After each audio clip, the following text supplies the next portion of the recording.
So for mission objective 2, we created our mission patch. And our mission patch was going to be a sort of logo for our team that was representative and symbolic of our values.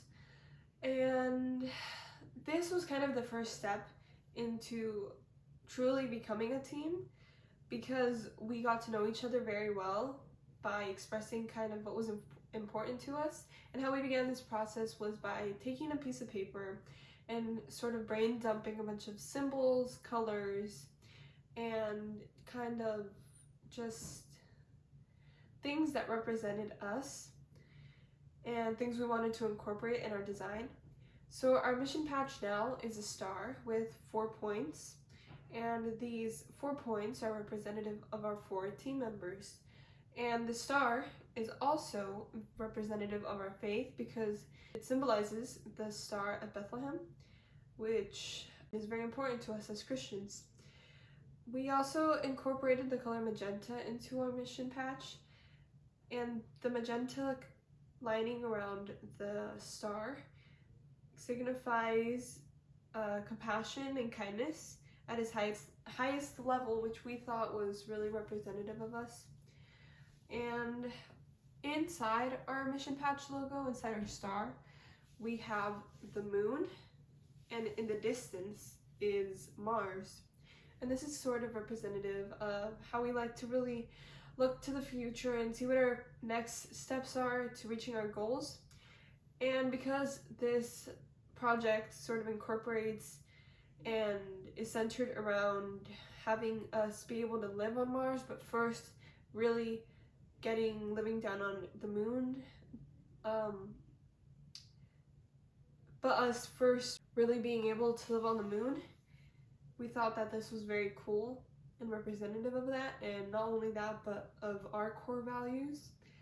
Then our team name was wrapped around the star, and we really thought that that would tie everything together. And we think that this was a really great experience that showed us a lot of great values and showed us who we truly are, and we really appreciated that. For MO4, we had to create a habitat design, so like a rough draft of what we would do if we had to build a space to just house like a team on the moon. So we chose to do an ROV kind of camper, and what that looked like was the first step was just to generate some images. So like we used AI to generate some images of what we wanted it to look like, and decided like what kind of rooms we would have in it, like a kitchen, bathroom, stuff like that. That's pretty essential. And then we had to create a rough draft, a rough sketch on paper. So we did that and just kind of got more of a feel of what the inside would look like, got some of those details and then we had to choose a medium to create the actual draft. So we chose to use Legos, and we just built kind of like a set, and put that together, used the space we had, and then took some pictures of the rooms and just the inside. Okay, Earth systems observed from the moon. One of the key things that can be observed is sea level rising. This is due to atmosphere and the hydrosphere, which have a key role in playing in how the weather patterns change and the ice caps that form and melt. One of the big things about the moon is it's much smaller. It's 13 times smaller than the Earth is.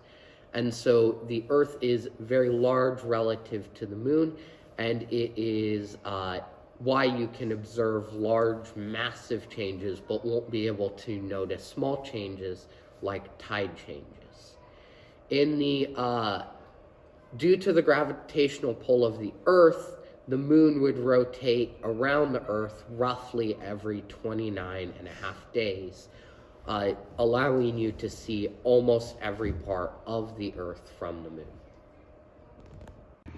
To live and thrive on the moon, growing plants is a big priority for my team. Growing plants provide oxygen for several reasons. Plants provide oxygen. Additionally, they can help recycle carbon dioxide and produces a renewing food source, which creates sustainable living and potentially reduces the amount of supply emissions we would need from Earth.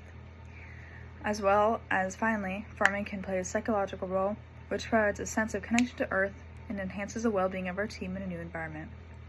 On day 1, each growth mixture was created and seeds were planted. We placed 6 different pots in a big box that acted as a greenhouse, 3 containing microgreens and 3 containing radishes.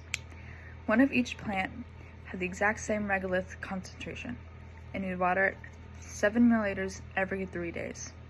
At the end of it, we found that the pool of water showed us that we didn't need to water it as much, and it would hold water well. In the end, the microgreens outgrew the radishes immensely. On our first trial, launch day, we found that our rocket didn't shoot up straight and ended up tilting, but it still went about 35.5 feet.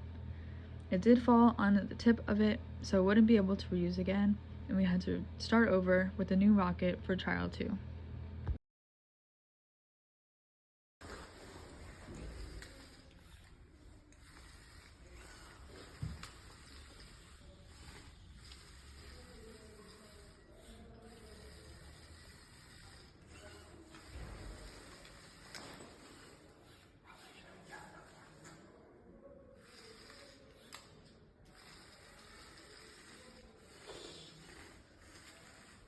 I'll have to do.